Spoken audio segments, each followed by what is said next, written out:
So one of the things that's amazing about the Nintendo Switch is the fact that it is so universal. The fact that I can switch, no pun intended, between different playing spaces and styles in such an easy way is what makes this thing just so fantastic. So you can play it in your kitchen, you can play it in your bedroom, you can play it out and about, in the street, handheld, on the surface anywhere, and on your TV.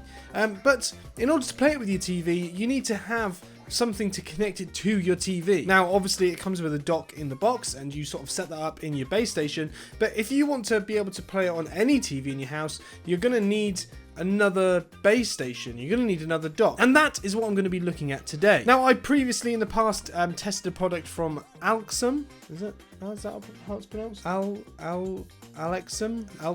They made this Nintendo card reader switcher thing, which essentially you would attach to the normal dock of your Nintendo Switch, and you could switch the games remotely from anywhere. So if your Switch is in a place that's not quite accessible, you can still change games pretty seamlessly without having to go digging around. And for some people that's a really good solution, for other people it doesn't really help. But they have also now released a brand new dock that you can use as a normal dock separate to the one that you have in the box. So if you have any issues with your dock, you can just use this one instead, or you can use this on a separate TV. So for example, I've got our main TV in one room where the Switch is normally living, and then I can have a second dock in my office, which means if I need to do any videos about the Nintendo Switch, I can just go grab it, stick it on the new dock, and then Bob's your uncle, I'm good to go and start recording. Now this dock is good for a few ways. If you have a Nintendo Switch which isn't the OLED model, this allows you to have an Ethernet port on it as well, which means you can have wired LAN connection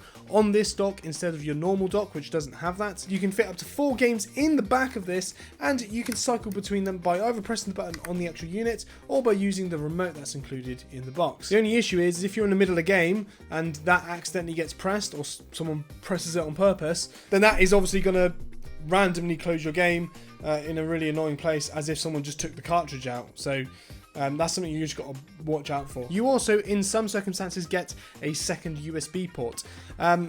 There are some weird design choices with this thing, and I'll get onto, and that does affect this USB situation. But if you want 2 USB ports and a LAN port, well then this is a great option for you. It's a pretty sleek design. You can shut it and block any sort of dust and debris when the Switch isn't connected. But you do also have this card switching functionality. Now I answered a poll on Twitter the other day where people were sort of going between physical or digital, which is best. And as much as a lot of people, and probably the majority of people, were saying physical is the best, personally, for my day-to-day use, I actually prefer digital media. And I know there's loads of issues and people saying, what about owning it and actually having a physical copy?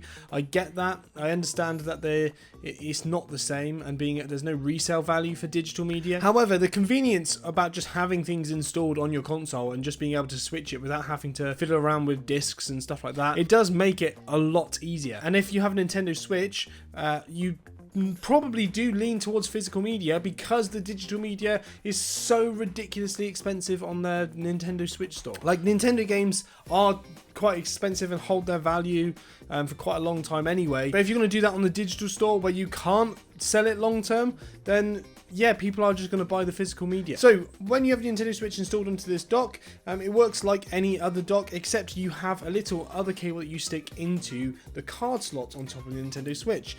And that means that when you press the button on the dock, it will digitally switch between which cartridge you're using, and then it appears to be actually physically switching those cartridges. Now, it is a lot more convenient, especially if you have regular games that you play sort of more often than others. There are some sort of use cases where I think actually this is probably really useful. For example, if you have your Nintendo Switch in a place that isn't easily accessible, or you want to be able to do that. So if you want to in a place where the kids can't just grab it by themselves without coming to you first, or you're running a center where you don't want people to be able to just run off with the Nintendo Switch console, but you still want people to come in and be able to play. That's a good way of being able to quickly switch between games without having to be all fiddly and annoying. Now, there are some, I would say, odd design choices when it comes to this thing. So on the back of this thing, you have most of the ports. You have your HDMI and your Ethernet and your USB ports and stuff like that.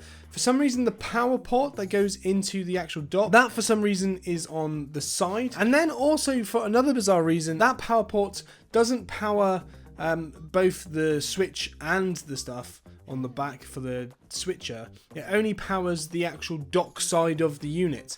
And then as soon as you want to start using the switcher, you then have to plug a USB-C cable into one of the USB-A ports to go round the side and then plug into the other side of the unit to power the card switcher. Like, why can't you just power it all through that one port? It's the same, you're getting the same amount of power in anyway. I just find it very bizarre. And what ends up happening is you have this sort of plethora of wires going in every angle into this thing, and actually it would be a lot nicer if just all the wires were at the back and there wasn't this extra cable used up. Now, you could power this from another source, but the easiest thing to do is power it from there. But then you sacrifice one of your USB ports on the back of the dock. It just doesn't really make a massive lot of sense to me. Now, I like how clean it looks with the switch there, and the fact that you can still see the screen.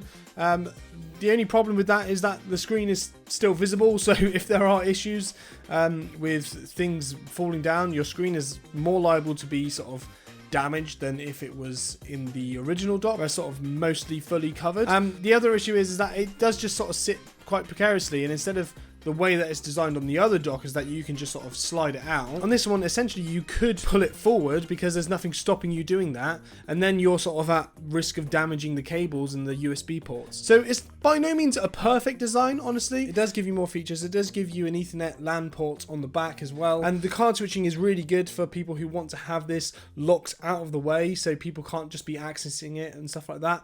That makes this a lot more functional. Can you think of other use cases that this might be perfect for? Do you have one Nintendo Switch dock in your house, or do you have a couple? Let me know in the comments, and guys, thank you very much for watching, and I will see you in the next one. Woo!